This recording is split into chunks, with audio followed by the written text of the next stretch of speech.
নমস্কার দর্শকবৃন্দ, সনাতন আর্য চ্যানেলে আপনাদের স্বাগত।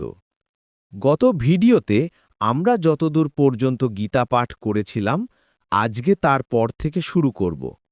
অতএব চলুন শুরু করা যাক আজকের অধ্যায়। অধ্যায় 11, বিশ্বরূপ দর্শন, শ্লোক 19।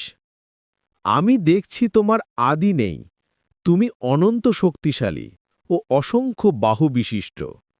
চন্দ্র সূর্য তোমার চক্ষুদয়, তোমার মুখমণ্ডল প্রদীপ্ত অগ্নিজ্যোতি, এবং তুমি স্বীয় তেজে সমস্ত জগতে পরিব্যাপ্ত আছো। এই শ্লোকে অর্জুন শ্রীকৃষ্ণের বিশ্বরূপের বর্ণনা করছেন। শ্লোক 20। হে ভগবান, স্বর্গ ও মর্তের মধ্যবর্তী অন্তরিক্ষ এবং দশদিক পরিব্যাপ্ত করে আছো। তোমার এই অদ্ভুত ভয়ঙ্কর বিশ্বরূপ দর্শন করে ত্রিলোক অত্যন্ত ভীত হচ্ছে। শ্লোক 21। সমস্ত দেবতারা তোমাতেই প্রবেশ করছেন। কেউ কেউ ভীত হয়ে করজোড়ে তোমার গুণগান করছেন, এবং মহর্ষি ও সিদ্ধি পুরুষগণ জগতের কল্যাণ হোক বলে প্রচুর স্তুতি বাক্যের দ্বারা তোমার স্তব করছে। শ্লোক 22।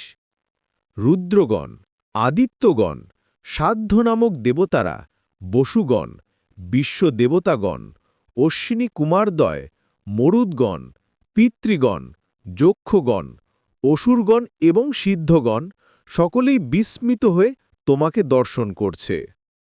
শ্লোক 23।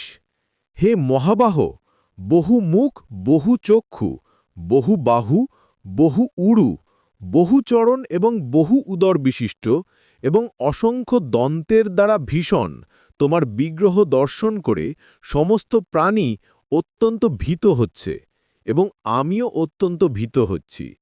শ্লোক 24। তোমার আকাশস্পর্শী তেজময় নানা বর্ণযুক্ত বিস্ময়হেতু মুখমণ্ডল এবং উজ্জ্বল বিশাল চক্ষু দেখে আমার হৃদয় ব্যথিত হচ্ছে, এবং আমি ধৈর্য ও সম অবলম্বন করতে পারছি না। শ্লোক 26। হে দেবেশ, ভয়ঙ্কর ও দীর্ঘদন্তযুক্ত ও প্রলয়াগ্নিতুল্য তোমার মুখ সকল দেখে আমার দিকভ্রম হচ্ছে, এবং আমি শান্তি পাচ্ছি না। তুমি আমার প্রতি প্রসন্ন হও।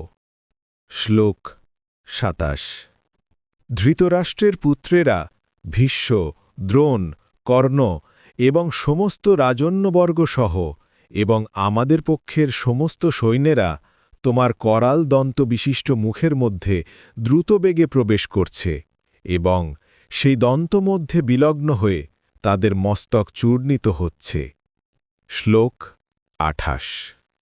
নদীসমূহ যেমন সমুদ্রাভিমুখে প্রবাহিত হয়ে দ্রুতবেগে সমুদ্রে বিলীন হয়ে যায়, তেমনি নরলোকের বীরগণ তোমার জ্বলন্ত মুখবিবরে প্রবেশ করছে। শ্লোক 29। পতঙ্গ যেমন দ্রুত গতিতে ধাবিত হয়ে মরণের জন্য জ্বলন্ত অগ্নিতে প্রবেশ করে, তেমনি এই সমস্ত মানুষেরাও মৃত্যুর জন্য অতিবেগে তোমার মুখবিবরে প্রবেশ করছে। তো এই অধ্যায়ের বিভিন্ন শ্লোকগুলোতে আমরা দেখলাম অর্জুন কিভাবে বিভিন্ন রকমভাবে শ্রীকৃষ্ণের বিশ্বরূপের বর্ণনা করছেন, এবং সেই বিশ্বরূপ দেখে অর্জুন কিভাবে ভীত হয়ে পড়ছেন সেটার উল্লেখ রয়েছে। তো আজকের ভিডিওতে এতটাই। দেখা হচ্ছে পরের ভিডিওতে।